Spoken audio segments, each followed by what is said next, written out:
අද අපි කතා කරන්න යන්නේ ඉපදුණු ගමන්ම ලෝකෙම අවධානය දිනාගත්ත පුංචි දරුවෙක් ගැන. ඇත්තටම පුදුම හිතෙන කතාවක්. ඔව් ඇත්තටම රතල් 13 හිතාගන්න පුරියන්ද? සාමාන්‍යයෙන් අලුත් උපදින බබෙක්ගේ බර වගේ දෙගුණයක් විතර.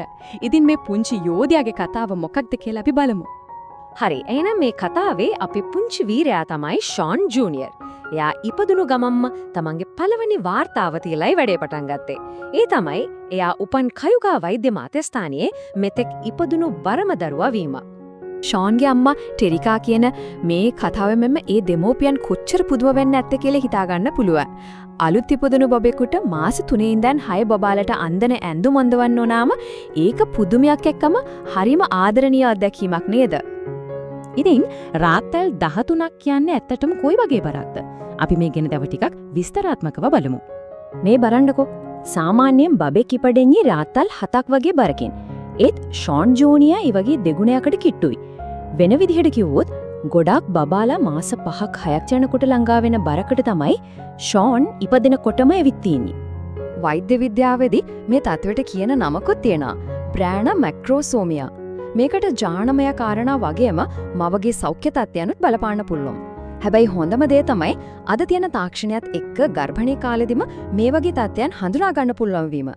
දැන් මේ සංඛ්‍යා ලේඛන දිහා බැලුවම තමයි තේරෙන්නේ මේක කොච්චර දුර්ලභ දෙයක්ද කියලා. රාතල් 11කට වඩා බරින් ඉපදෙන්නේ දරුවන්ගෙන් 0.1යි.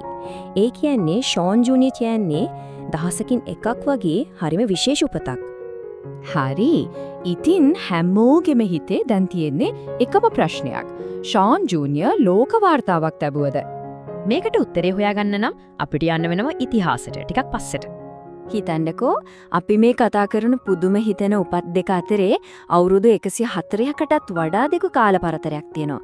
ඒක ඇත්තටම හිතාගන්නත් අමාරු කාලයක්. 1879 දී ඇනා හේනින් බේට්ස් කියන කාන්තාව පුතෙකු බිහි කරා. එයා සාමාන්‍ය කෙනෙක් නෙවෙයි. අඩි 8කට කිට්ටු ඒ කාලේ හැටියට යෝධියක් විදියට තමයි ඉතිහාසයේ සඳහන් වෙන්නේ.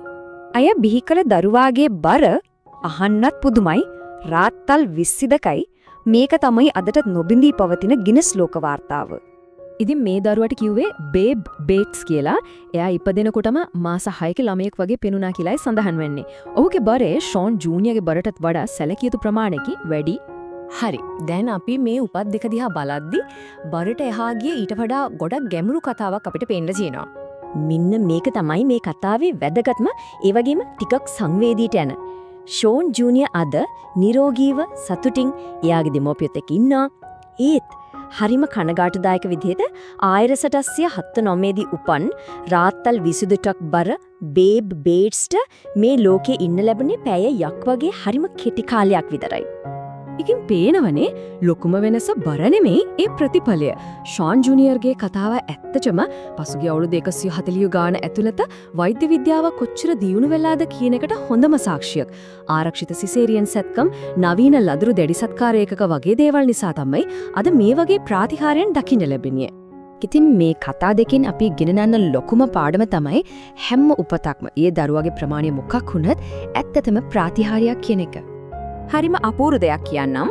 ෂෝන් ඉපදුණු දවසේ මේ ස්පිරිතාලෙම තවත් දරුවෙක් ඉපදුනා. රාත්තල් 4ක් පොඩි දුවෙක් මාගෝ. එයාගේ අම්මා ක්ලෝයි කියන මේ කතාවෙන් හැම දරුවෙකුගේම කතාව කොච්චර වටිනවද කියන එක අපිට තවත් හොඳට තේරෙනවා. ඉතින් අද අපි මේ අපූර්ව කතා සමරන ගමන් අනාගතය ගැනත් පොඩි හීනයක් දකිමු. තව අවුරුදු 100කින් විතර අම්මලාටයි බබාලාටයි තියෙන ලෝකෙ කොයි වගේ වෙයිද? ඒක ඇත්තටම හිතන්න වටින හරිම සුබවාදී දෙයක් නේද?